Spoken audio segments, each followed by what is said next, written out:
好，我是小青。之前呢，我们做过一期羊蹄子科，很多朋友呢都想让我给他做一个特写，因为不知道这个菜长什么样子。现在正好在家里，并且这个季节呢正是长的时候，我带大家一起来看一下。羊蹄子科呢，它是一种药食两用的食材，它对于这种肺热咳嗽有很好的帮助，因为它起到了润肺止咳化痰的作用。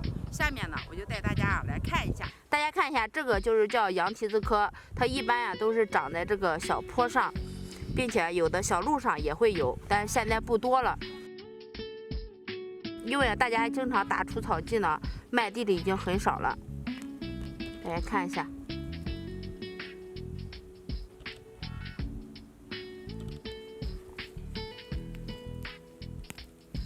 看一下，春季正是吃这个菜的时候，比较的鲜嫩。